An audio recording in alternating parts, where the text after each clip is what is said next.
please elaborate more on a discussion you and your father had on standards people can't achieve, sorry. It was mentioned in the last Daily Wire backstage, and considering your father set it up as a famous argument, I was hoping you could describe the ideas and why you still both think of it so often. Yeah, so this is one of those classic hiking discussions that my dad and I had, and I've talked all the time about like all the hikes that we used to go on, and we still, whenever he's in town, we still hang out, we talk and talk and talk.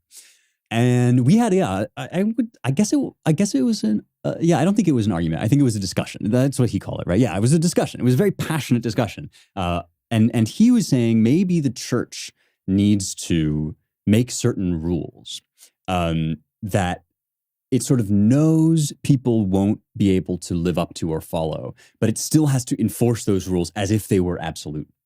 And, examples of this include like divorce, right? That like maybe the church needs to say and teach no divorce ever. And even say like divorce is grounds for excommunication.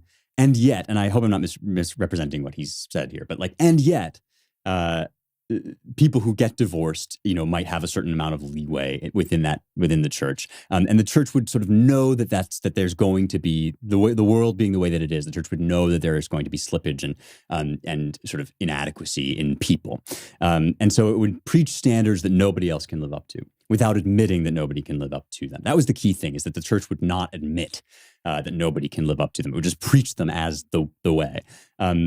And I was sort of really uncomfortable with this and remain on the fence about it. And maybe there's just no good answer here. But to me, there is such a thing as laws and rules that are good rules that nevertheless nobody can live up to.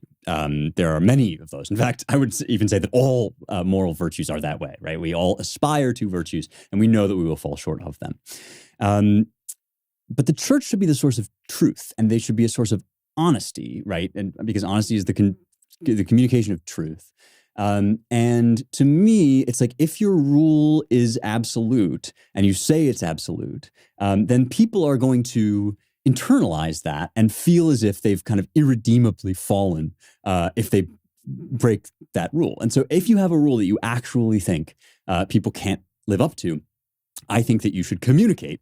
At the same time as you communicate the rule, you also communicate that, in fact, like there is going to be slippage and you're going to fall short. Now, the flip side, the counter argument to me, right, is that then what you do is you basically give people permission to break the rules. And one reason why I wanted to answer this question today is because, I've just been talking about how the laws of the country are the country in some ways, right? If you're going to have a government of laws and not of men, then that's what you're doing, right? And so you can't just go about breaking the laws willy-nilly because it seems nice to do so, right?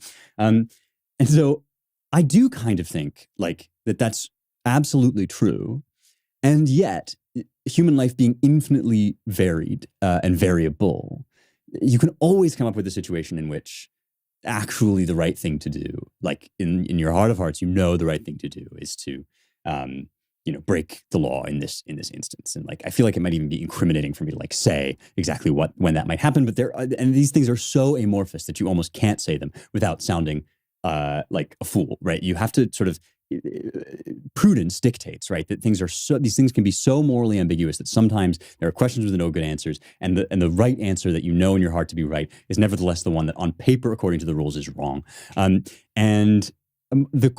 debate was not about that. We both agreed that sort of situation exists. Our question was sort of a sociological one about what's the most effective way to acknowledge that fact while still enforcing the rules. And maybe there are some people whose job it is just to enforce the rules and not, even though there are gray areas, not to acknowledge the gray areas because you need the rules there so that you can butt your head up against them and kind of change. And I guess where I come down on this is like that is a good setup if the consequences for those edge cases and gray areas can somehow be relaxed, right? If there's some way that, even if you have this kind of father figure whose job it is to be the bad guy, and even if the father figure kind of knows and winks at the fact that like somewhere around the edges there are these things that don't fit his rules, then the father figure can't turn around, right, and like exile you for he has to actually be lenient in the moment when his daughter comes weeping to him and says, "Dad, I got in trouble," or whatever, right?